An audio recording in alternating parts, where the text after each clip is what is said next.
Guys, welcome back to my channel. मैं सुजाता जौहरी आप लोगों का अपने यूट्यूब चैनल पर स्वागत करती हूं। तो जो लोग मेरे चैनल में नए होंगे, मेरे चैनल को लाइक एवं सब्सक्राइब कर लीजिएगा, बेल आइकन बटन को प्रेस कर लीजिएगा। तो आइए आज हम लोग देखते हैं कि मूंग दाल की कचौड़ी कैसे बनाते हैं और मूंग दाल की कचौड़ी बनाने के लिए हमें किन किन सामग्री की ज़रूरत पड़ती है। तो देखिए, मूँग दाल की कचौड़ी बनाने के लिए हमें इस तरह से देखिए धनिया, खड़ा धनिया, सौंफ, जीरा, हींग, लाल मिर्च का पाउडर, धनिया पाउडर, जीरा पाउडर और कस्तूरी मेथी, मूंग की दाल धुली हुई, बेसन थोड़ा सा अमचूर पाउडर, आधा नींबू, हल्दी, नमक स्वाद के अनुसार। तो ये सारी सामग्री हमें इकट्ठा कर लेनी है। उसके बाद से तब हमें मूंग दाल की कचौड़ी बनाने की तैयारी करनी है। तो मूंग दाल को हमें पहले भीगने के लिए डाल देना है। अगर छिलके वाली दाल है तो थोड़ा समय लगेगा भीगने में, और यदि बिना छिलके वाली दाल है तो वो तुरंत आधे घंटे में दाल भीग करके तैयार हो जाती है। तो इस तरह से दाल जब भीग जाता है तो उसे धो करके फिर उसे हमें थोड़ा सा दरदरा टाइप का मिक्सी में पीस करके रख लेना है। और उसके बाद से सारी सामग्री हमें इकट्ठा कर लेनी है।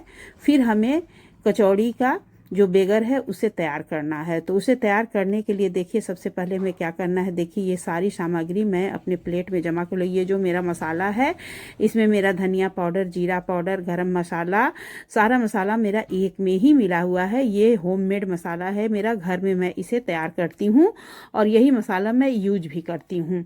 तो इस तरह से देखिए, मैंने सारी सामग्री को इकट्ठा कर लिया है। चलिए अब हम लोग आगे प्रोसेस शुरू करते हैं। तो अब हम लोग इसे भूनना शुरू करते हैं। तो सबसे पहले हमें क्या करना है, एक कढ़ाई बैठाना है और कढ़ाई जब गर्म हो जाए तो उसमें हमें तेल डालना है। तो जो मूंग दाल है, इसे भूनने में बहुत ही ज़्यादा समय लगता है और इसमें तेल की मात्रा भी ज़्यादा लगती है। इसलिए ये आप ज़्यादा क्वांटिटी में इसमें सरसों का तेल डालिएगा। सरसों के तेल में भूनना ज़्यादा अच्छा होता है। आप चाहे तो रिफाइंड यूज करती हो तो रिफाइंड भी डाल सकती हैं लेकिन मैं सरसों का तेल हूँ। और ये जो धनिया है, इसे हमें हल्का सा क्रश कर लेना है। धनिया, बस सिर्फ धनिया को ही क्रश करना है, जैसे कि दो दो टुकड़ा। तो ये मैं खलवट्टा में इस तरह से क्रश कर ली। तब तक से तेल हमारा गर्म हो गया। अब मैं इसमें सबसे पहले थोड़ा सा हींग डालूंगी। हींग डालने के बाद हमें जीरा डालूंगी। हींग जीरा डालने के बाद से हमें बेसन डालना है और बेसन डाल करके हमें थोड़ा सा भूनना है। तो बेसन जो है हमें सबसे पहले ही डाल देना होता है। तो बेसन डाल करके बेसन थोड़ा सा भूनना है, हल्का सा, मतलब लाल हो जाए, एकदम लाल ज़्यादा भी ना हो, क्योंकि मूंग दाल से मिलता जुलता हो। उसके बाद हमें इसमें मूंग की दाल डाल देनी है। मूंग की दाल डालने के बाद इसे हमें कुछ देर तक भूनना है। देखिए क्वांटिटी तेल का, तेल यदि ज़्यादा रहेगा तभी आपका दाल अच्छे से भूनने पाएगा, वरना दाल आपका कढ़ाई में चिपक जाएगा। इसलिए इसमें आप थोड़ा तेल की क्वांटिटी ज़्यादा डालिएगा। अब चलिए हम लोग मसाला डालना शुरू करते हैं। तो सबसे पहले हमें हल्दी डाल देना है। उसके बाद जो भी मसाला आपका तैयार है, जैसे कि हल्दी डाल दी तो लाल मिर्च का पाउडर डाल दीजिए, थोड़ा सा कश्मीरी मिर्च डाल दीजिए, फिर जो मसाला है उसे डाल दीजिए, जो धनिया क्रश करके रखे हैं उसे डाल देंगे और सौंफ डाल देंगे। उसके बाद से जो कस्तूरी मेथी, उसे भी हमें हाथ से इस तरह से देखिए मल लेना है, क्योंकि थोड़ा बड़ा कस्तूरी मेथी होता है। ये हमारा घर का कस्तूरी मेथी है, मैं घर में ही कस्तूरी मेथी सुखा करके रखती हूँ। तो इस तरह से देखिए सारे सामग्री डालने के बाद से हमें अच्छे से इसे भूनना है। जब ये पूरा भून करके तैयार हो जाएगा तो उसके बाद से हमें लास्ट में नमक डालना है। नमक आप अपने स्वाद के अनुसार डालिएगा। नमक डालने के बाद से जब उतारने का समय होगा तो हम बाद में डालते हैं उसमें कस्तूरी मेथी। कस्तूरी मेथी जब पूरी मसाले भून करके तैयार हो जाएगी तब हमें कस्तूरी मेथी डालना है। और उसके बाद से उतारने के बाद हमें उसमें नींबू डाल देना है। तो नींबू देखिए डालने का क्या कारण है, क्योंकि इसमें तो अमचूर पाउडर भी देखिए पड़ रहा है, थोड़ा सा अमचूर पाउडर भी डालना है। और अमचूर पाउडर जिसे कि खटाई बोलते हैं देहाती भाषा में, तो इस तरह से डाल देना है। और उतारने के बाद हमें इसमें आधा नींबू निचोड़ देना है। और यदि आपको धनिया की पत्ती डालनी है तो आप डाल सकते हैं, लेकिन धनिया की पत्ती नहीं ही डालना अच्छा है, क्योंकि ये मसाला आप यदि एक हफ्ते तक भी रखेंगे तो ये खराब नहीं होता है। इसलिए धनिया पत्ती ना डालें तो ज़्यादा बेहतर होगा।